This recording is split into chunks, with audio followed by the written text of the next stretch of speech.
Hi, and welcome back to Accent Excellence. It's my pleasure to introduce Dr. Ken Nicely, new superintendent for Roanoke County Public Schools. Dr. Nicely, first and foremost, congratulations on becoming the new superintendent for Roanoke County Public Schools. Is this something you ever thought that you would be in?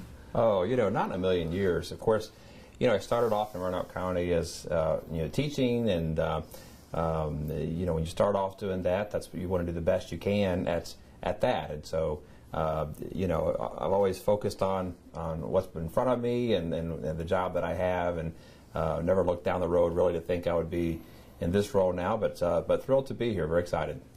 So actually, that's kind of where we would start. Let's kind of walk through some of your history with Roanoke County Public Schools, because you've been with the school system for 25 years. It seems probably just like yesterday that you first started down at Cave Spring High School.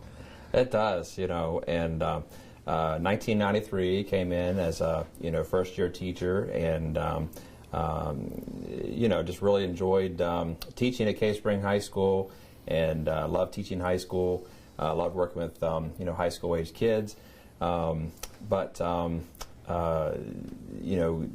along the way I decided I wanted to get into administration, and the idea was really understanding just how important our principals are as well in terms of shaping the cultures in our school to help teachers do their job better. And so I decided to get into administration, and later became assistant principal at Hidden Valley Middle School, and then was principal there for 6 years. And then after some time as principal at Hidden Valley Middle, you made the jump up here to the central office, and you came as director of secondary instruction. I did. So that was in 2012, and it was hard to leave the school building, because that we never want to lose sight of the fact that really the work that's done in our schools and our classrooms, that's the important work of our school system. That includes everybody who works with our students, from bus drivers to nutrition workers to teachers, instructional assistants. That's really the important work that happens in our school system. So it was tough leaving that environment, because with working with students directly, it brings a lot of energy.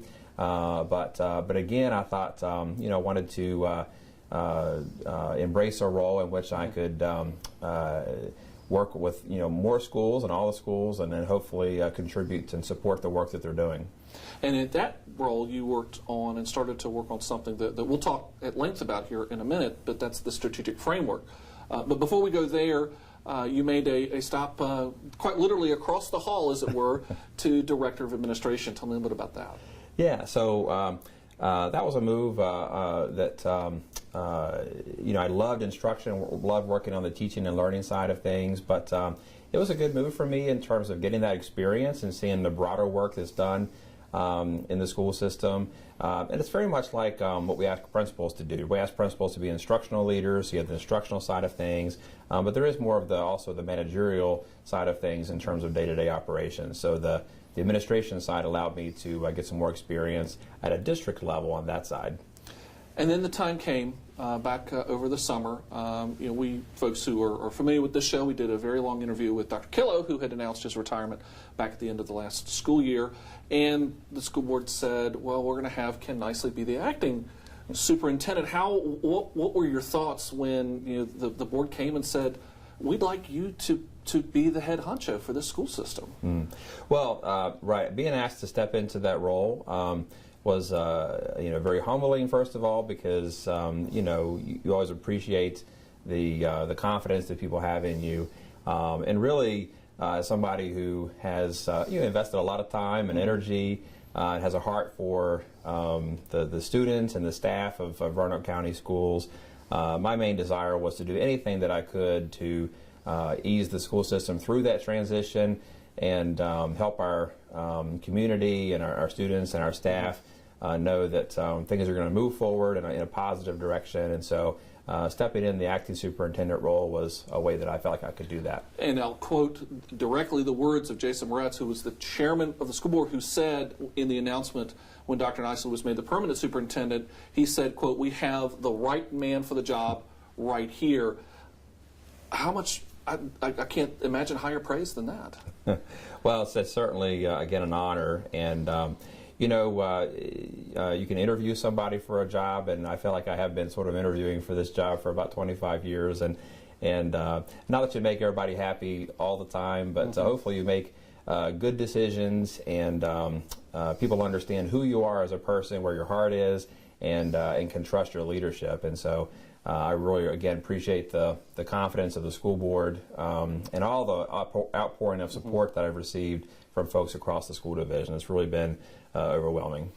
You've been sitting in the superintendent's chair for several weeks, in fact, even a couple of months now. Anything so far that's been especially interesting?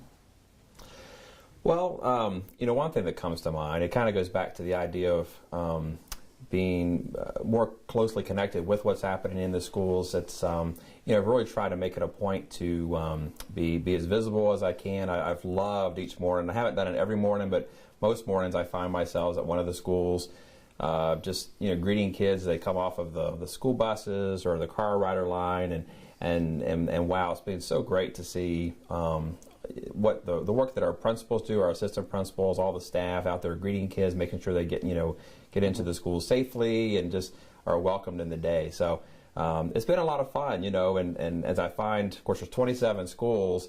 As I get around to the different ones, it's been kind of fun to get to one and somebody say, well, gosh, we've been wondering when you're going to get to our school, because it's kind of almost created an expectation that I'm actually going to go around and visit that as people look and see what's on Twitter and things like that. So that's been a lot of fun to see that sort of interest and enthusiasm. Yeah, I hear their T-shirts going now, the Nicely Tour with tour dates and all that kind of thing like that.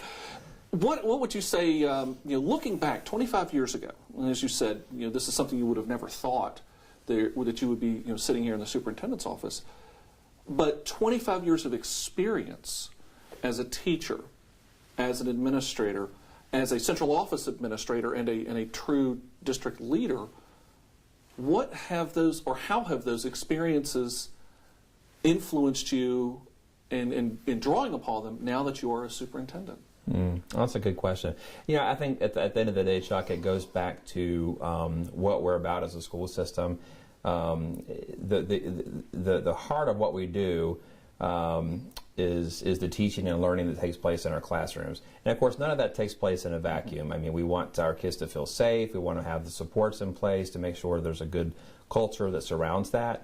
But when I started off as a teacher, I wanted to be the best teacher that I could, and I've really not considered myself ever to have stopped being a teacher. So even as a principal, I really enjoyed leading staff through professional development and continuing to lead adults in their learning, and really I don't see that changing. I mean, I really enjoy working with staff, and if somebody wants to invite me to come teach some with students, I would love to do that, because to me that's the most important thing that we do. So that's sort of the common thread. There's your call right there, Dr. Nicely, guest instructor. Looking forward now, what do you see as some of the opportunities that we have as a school district, and also maybe some of the challenges? Wow, one of the things that we really want to kind of continue to emphasize is what we're about as a school system. And so the work that we began about 5 years ago in developing what we call our Sea Change strategic framework, these are really sort of aspirational statements about what we want learning to look like and all the conditions that need to be in place to make that happen. That's not changing. Those goals, those aspirations, those ideals are still important. They're still relevant. And we're going to do everything we possibly can to continue to work on all the aspects of that until that's sort of a guaranteed outcome in all 27 schools and all of our classrooms. And so that is part of the challenge, is to continue to work really hard at those really important things that we say that we're about. And you can go back into the Accent Excellence archive for interviews that both Dr. Nicely and I and Dr. Stegall have done, taking a very, very deep dive into the strategic framework and what that's all about. From here, though, what do you see as some of your next kind of your goals for leadership for the district, for the next year or two? Yeah. So of course, we want to make sure that we're keeping the main things the main thing, and so our business is education. But again, to make that happen, we have to focus on making sure that our students feel safe, not only physically but emotionally safe, that we're creating an environment in which kids have that sense of belonging, they enjoy being in our schools. So those are some things that are very important priorities for us, once that is in place, that's what creates the condition for the ideals of what we call deeper learning, where students really are developing those skills that we talk about that are really going to prepare them for life beyond K-12 education. Well, it's a lot, and there's so much more that we are doing. We are constantly moving forward. As Dr. Nicely has said previously in other interviews, that we are working to be opportunity ready, and that's all about making sure our kids are ready. When that knock comes on that door, that they've got the skills to walk through. Yeah, that's it. Because we want our students to be exactly that, prepared for any opportunities that come their way. We know students have to have some post secondary training, whether that's going to a four-year school or getting some kind of certification. Mm-hmm. But there are so many pathways that are out there for students, and so we wanted to prepare them to follow their dreams and put them on a pathway for success. And that's the important part, because we talk a lot, and we have talked repeatedly about CTE and our emphasis in the various career pathways, because we have said college is an option, and it's a good option, but it's not the only option. There are so many paths that students can take to a good career. So I think it's going to be an exciting time here, isn't it? Absolutely. Absolutely. Well, thank you so much for being with us. Again, congratulations on becoming superintendent here at Roanoke County Public Schools. So we look forward to more chances to talk here on the show. And we hope that you will stay with us, because we have a lot more Acts and Excellence coming up.